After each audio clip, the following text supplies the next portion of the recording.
Hello, everyone. Welcome to another Art in Conversation. We started this conversation back in May 2020. At first few months when the pandemic started, the idea was to bring our artist members together to stay connected while we were isolated inside our home. And now we are at our 3rd anniversary. I would like to thank Nava and our great artists for this opportunity to help us to get together and to stay connected and to learn from each other. I'm honored to introduce our today artist, which is very special guest, Jill Clifford Baratta, if I pronounce her name correctly. Sorry. Jill, welcome to our conversation. Thank you for doing this. Thank you. Thank you for joining. So we are so glad that you are here with us today. So, and we would love to hear about you, from you, who you are, what you do as an artist, and about you yourself and your background. Oh my goodness, that's a big ask. A lot of questions. So I guess I'll try to encapsulate. I've always been encouraged to be an artist from the time I was a child. I took a long detour into the world of dance and went as far as I studied dance as a child and then went away from it as a teenager and went back to it, which is weird, as a college student. And then I went for a master's degree in dance and danced professionally for a couple of years. And then I decided that my true calling was to go back to the visual arts. And I worked as a graphic artist. I got my studio skills together for commercial art and worked as a commercial artist for several years. And then after I had my children, I had 3 children, and I migrated back to the fine arts and the teaching thereof. So I became an instructor for very young people, middle schoolers. I went back and studied art therapy and did all of the core curriculum for that. I never actually got certified because my children were going to college and it became too much. But I have worked in the area of art therapy quite a bit, and then sort of joined NAWA in 2011 and became enamored with NAWA, and we've taken over each other's lives, NAWA and I. Which that's a good thing, right? Because of your working and hardworking people can come together, you know. Yeah. And then NAWA now has almost 1,000 members, and with your leadership. So which is that's awesome, I think, opportunity for you as well as for everyone else to be part of that family of NAWA, National Association of Women Artists. So you've been quite, I should say, you've been many years you're a member of NAWA, right? What type of art you do, and what type of, let me actually ask this, what type of work you do at National Association of Women Artists at NAWA, before we go about you yourself and your artwork? Yeah, because that's actually the primary mission right now is my work at NAWA. So I agreed to take on the role of executive director, and I've been with NAWA for 11 years. So I think because I've played so many roles with NAWA, it was sort of it really became important for me to step up because I had experience in so many of the nuts and bolts. So that's basically what I'm doing, is a lot of nuts and bolts every single day. I still have some of my previous responsibilities from when I was volunteering. So it's very difficult. And my goal is to, you know, delegate those and find capable people to take on some of those roles. And I've accomplished doing that for some of them. I still have some to go. Awesome. You're doing awesome job, Jill. Thank you very much for your help in helping other members. So, okay, let's talk about you. This is about you. What type of art you most identify with? Well, that's a hard question to answer because I'm sort of all over the map. Okay. This particular piece that you're showing is a watercolor. I really began my adult art career with studying a watercolor with Denise Collins, who's mentioned in this PowerPoint. She was a student of Edgar Whitney, who was kind of a consummate plein air watercolor instructor.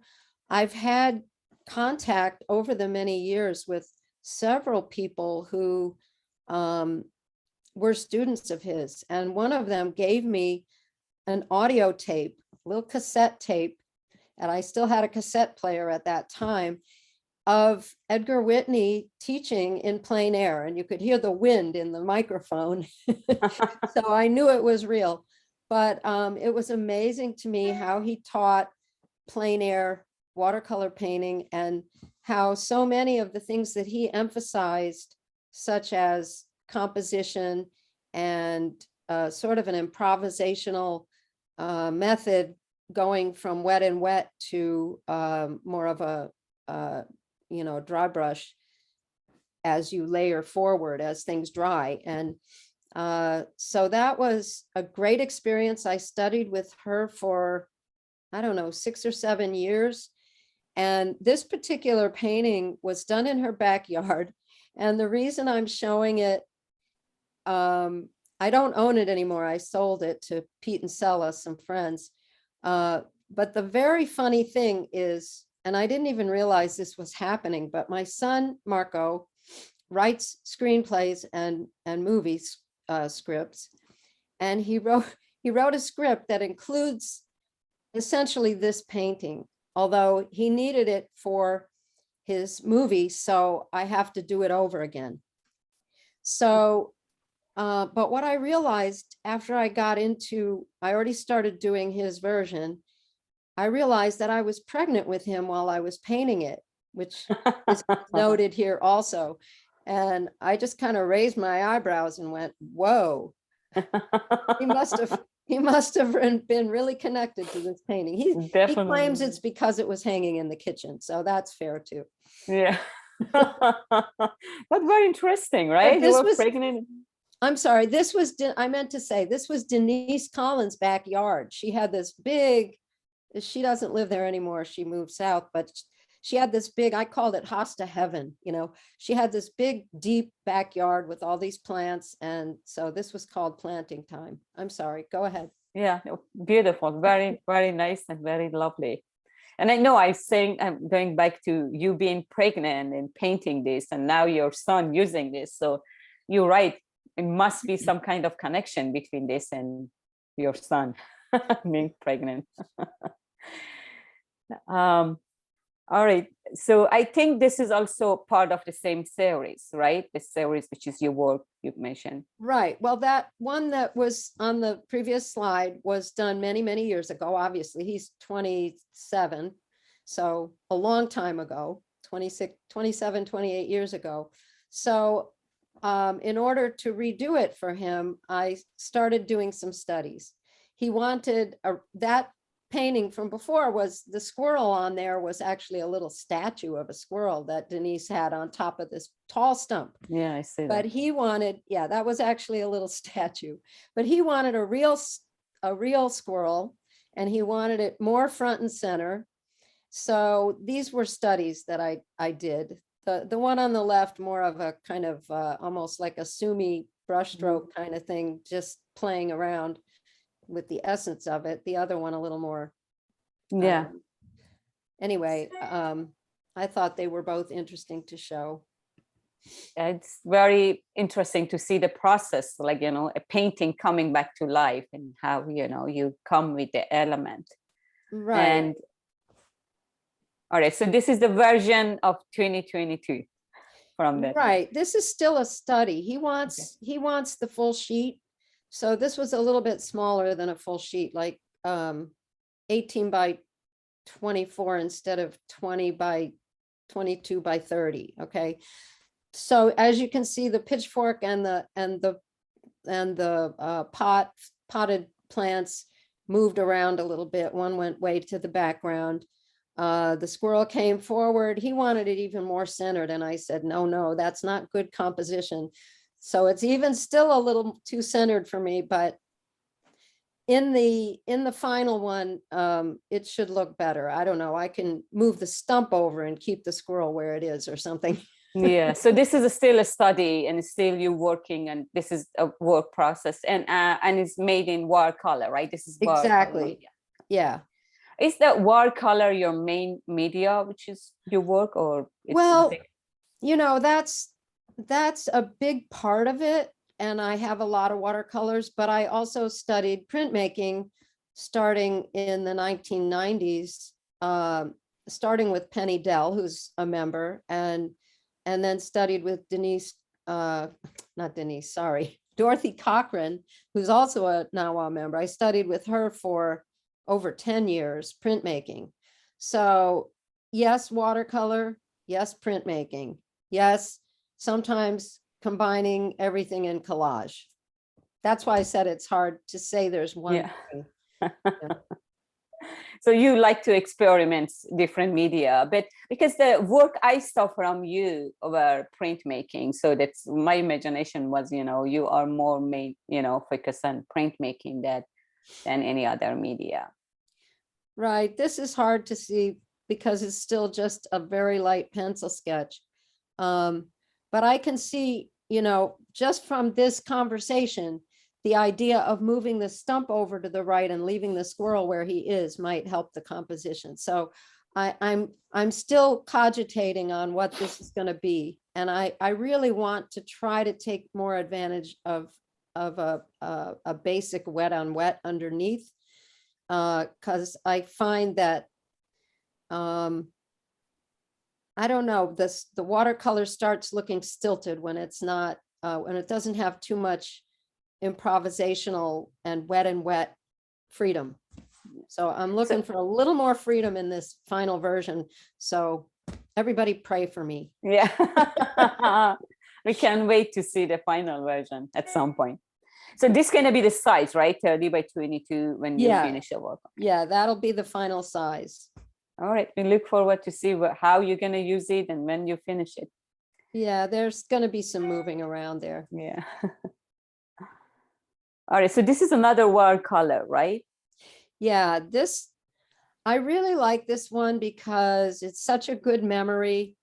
My family was down in Cape May, and I got up early in the morning and went down to the water with my watercolors and did this on site with salt water.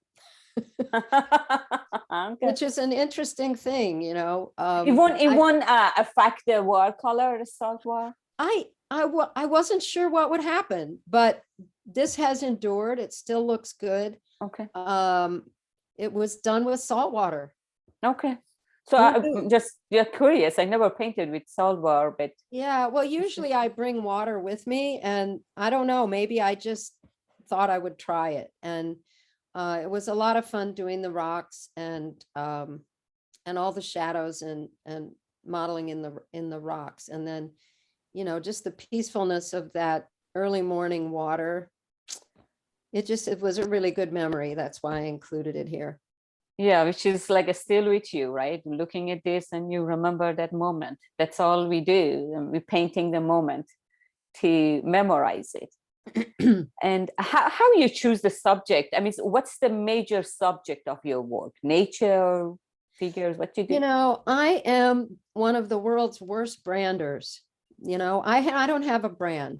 Okay. So, truth be told, I was a member of the Graphic Artists Guild, so I used to go to marketing sessions. And so I am not ignorant of the importance of branding, but because of just my own personality and what I enjoy and what I don't enjoy, I made a decision early on in the actual art career that I was going to focus on teaching once I started to do that. And in so doing, I could jump around as much as I wanted because I'm not a big, I understand marketing. I know how important it is. I would never, especially in NAWA, ever say don't do it. It's just if your personality isn't the self promoter as much as it is, to serve and help others. For me, the choice went to teaching for that reason. I wanted to create value by sharing what I knew from my illustrious teachers, Mhm. Dorothy, Denise, especially the two of them, to share what they taught me. I felt like a responsibility. That was important to me. So my artwork is based many times, not this example. This was based on being on a nice vacation, and sometimes that happens. But most of the time, it's based on a motivation to teach my students something or other. Okay. So it's about the lesson plan. All right. Okay. So it's more educational. So you painted around what you want to teach or you want to learn. So this is what you do, like Correct. such as that a study you're doing for your son. Right. All right. Okay. So this is another one. I remembered going to the New Jersey Botanical Gardens with Denise Collins, because she used to take her classes to her backyard and here and there. And she did a painting of this stone house from a different angle. And I loved her painting so much. So at a later date, much later, I went back and I said, I'm going to try this. So I did one of my own, and it actually ended up being a lot about these junipers up front. And I enjoyed just the greenery and the stones. So this again was not so much a teaching exercise that I've been referring to, but more of a tribute back to my teacher, Denise. Yeah. So it's that you paint this in a place, or you took picture and you develop it in your studio? I think I might have sketched this there, but I did Okay. most of it at home. I probably had photos for reference. Okay. Yeah. All right. So let's see some of your printmaking, which is very interesting and beautiful. So I didn't put the size of these, but this is a full watercolor sheet, which is also probably, what are they, 22 by 30. So when I was on vacation with my family, we were out at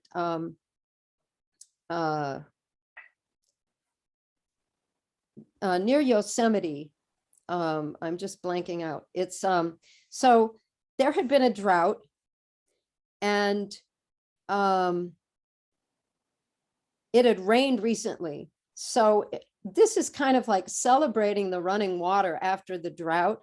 It was in California. I don't live out there. My daughter does, but Mammoth Lakes is the town I was trying to remember. So we were in Mammoth Lakes, staying in there, and we took a bunch of pictures by these waterfalls. And I don't know how this got started, but this one here is a ghost, which means that it was a second printing. And so I wasn't really super attached to it.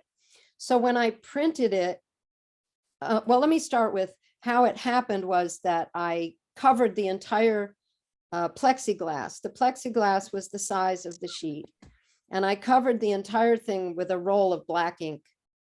Okay, and then all the place where you see the white water, I was just using cardboard things to pull out. and I felt like I was the waterfall, All pulling out, right. pulling out, pulling out. So it's called a subtractive monotype. And so I printed one, and after I printed one, there was still quite a bit of ink on the plate. So I went to print another one, and I said, what the heck? I Mhm. took a spray bottle of water, and I sprayed it all over the bottom, and I got this beautiful spray effect. So I Yeah, ended up liking this one better. more than. Yeah, I went back in with oil pastels to kind of highlight and push the darks back a little bit and make it look like some rocks and growth around there. But so that's the Cascade series, was that. How And this long one, it, sorry, no, I just wanted to mention this one also. I sprinkled mica, which gives it a little bit of sparkle as well. how long it takes to create something like this? I mean, it's because, again, for educational purposes, I don't know much about print making. So, Okay, so I did this wacky waterfall for some unknown reason many, many, many times on smaller blocks. And, I found it so interesting that I just kept trying to improve on it. So it was probably over a period of several months. And so what I ended up doing, I was working from photographs, but to move it to this size of a paper, I had to really enlarge it. So most of our artists know what a grid technique is. So I used the grid technique.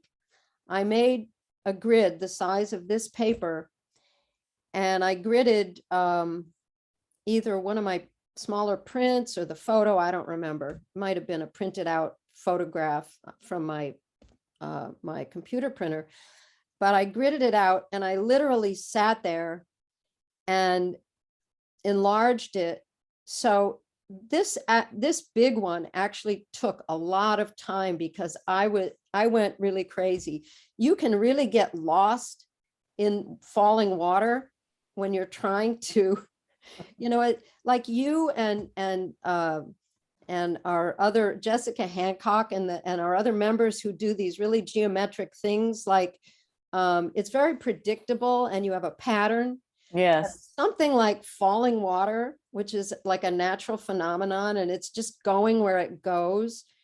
I know that it like really didn't matter, but I wanted it to have a natural look to it, and I wanted to be sort of true to where it was going. I'm not sure that's the best idea because, like, especially up at the top, it looks a little unnatural, but the rocks were actually coming in front of where the water was falling.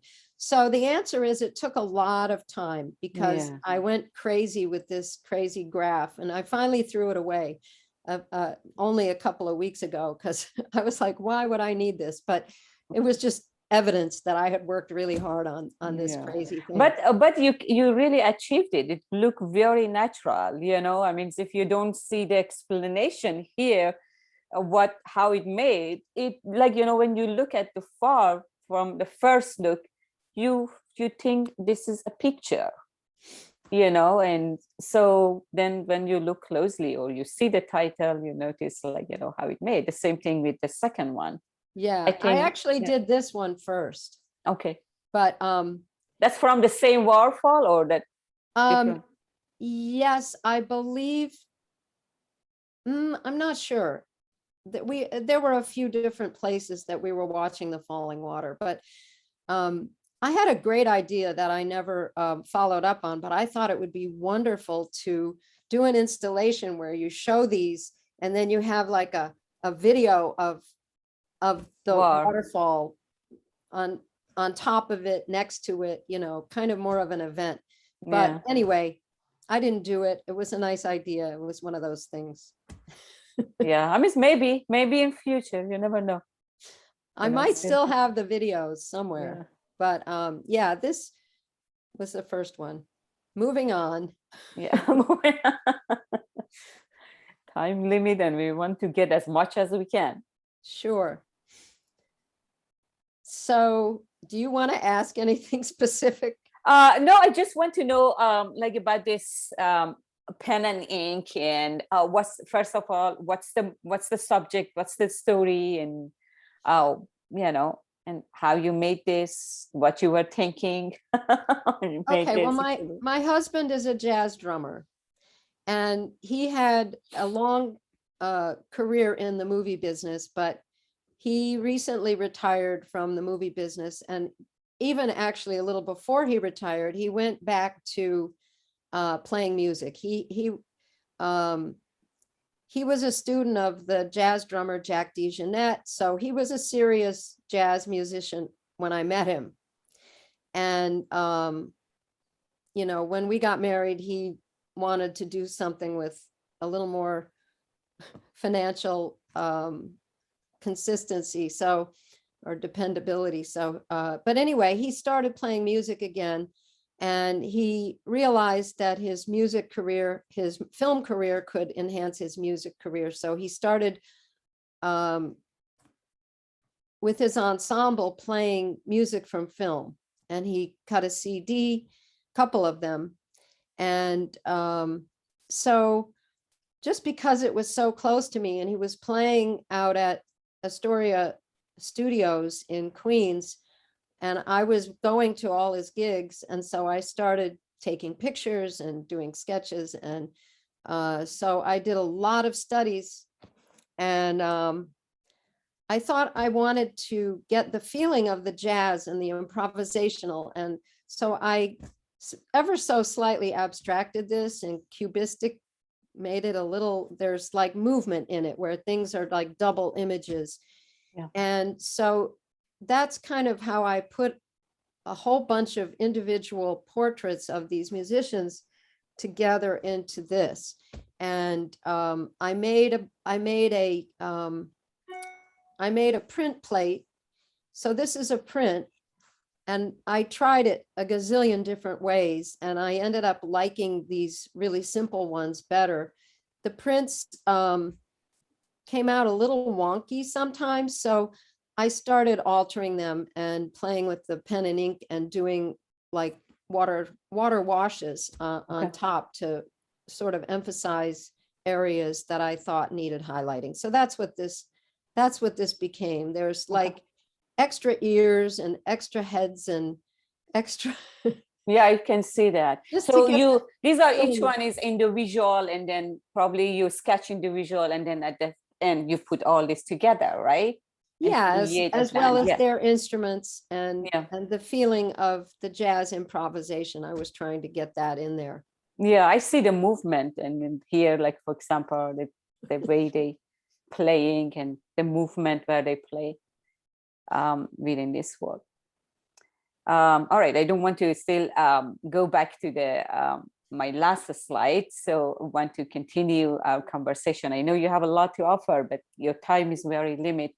So, but my question would be, what you doing today? I know you're very busy with Nova, and most of your time dedicated to Nova, but in your artwork, are you doing anything else beside that study for your son? Well, or are you doing any printmaking? the press is currently resting. I have not done any printmaking for a little while, but I will be doing this summer.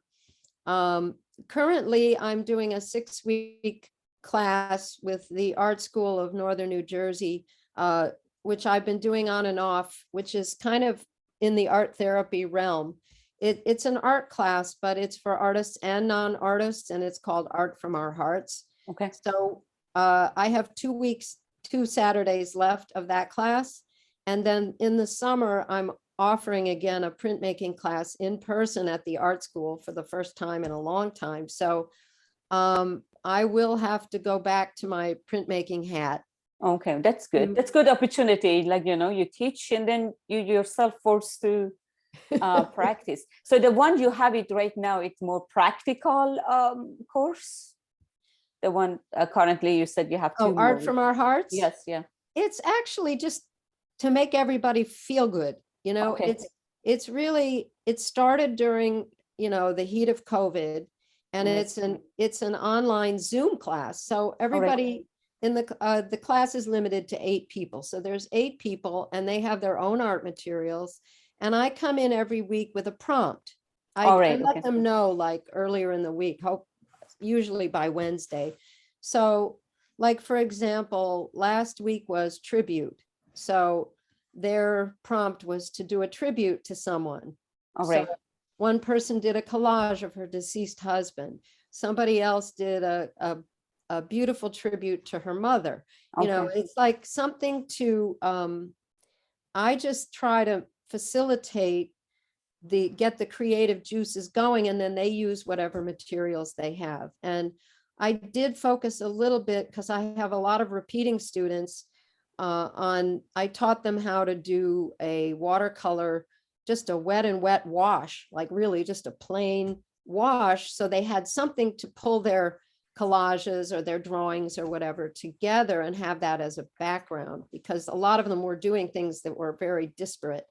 So there's some art teaching in the fine art kind of vernacular, but it's mostly a very low pressure kind of, let's do what feels good. This week, this week we're doing, the prompt is called healthy and unhealthy servings. So I'm showing them some Wayne Thiebaud cakes and candies. I'm showing them some classic paintings of servants. I'll show them some still lifes, you know, and then they'll do whatever. And more interesting. And so they whatever is in their mind or in their heart, they can, exactly. Very good. Very good. Like getting the creative juices flowing. Yeah. Wonderful. So one last thing, as an artist and as someone who participate and involved in NOVA, what's your, I should say, advice or message to our fellow artists? Oh, big question. I think the advice, you know, in the realm of what I was just talking about, is that the whole artistic experience is about following your heart and what is your muse, what gets you going. And, you know, that can be very hard to access at times. Other times it comes flooding in with a gazillion ideas and you can hardly keep up with them. So I think it's all about getting that all under control. So I would say, you know, have some sort of scaffolding. I always recommend The Creative Habit by Twyla Tharp, who's a choreographer, but it's about creating, you know, a schedule for yourself and knowing how to scratch. She calls it scratching, to find your ideas. And then, you know, if you're a trained artist, you already know how to develop those ideas. So developing them may or may not come as naturally as finding them. But my advice is just don't ever give up, keep going, because I really, really feel that the act of creative, producing creative things that come from within us really helps us to stay sane and manage the complexities of the crazy world out there. Whether you're addressing those complexities like Patricia Turner in her very political statements, or whether you're doing florals just because you love them, you know, it does not matter. It's all good. That's my advice. That's true. That's true. Don't Thank stop. you very much. Don't stop. Exactly. Thank you very much, Jill. I know you're so busy, and thank you for the time. Finally, we could get you to sit down here and talk with us in this conversation. Thank you. We're really honored and pleased to have this conversation with you. And for the work. congratulations to you for keeping this going. And happy anniversary, all of us. Thank you. Thank you very much to you your and for the opportunity, for the NOVA, for you, Emma, and everyone else who helping for this show, and NOVA's member. And we are so glad that you we get a chance to have you in this conversation and Thank for you this for show. Thank having you me. very much, Joe. I appreciate it. Thank you.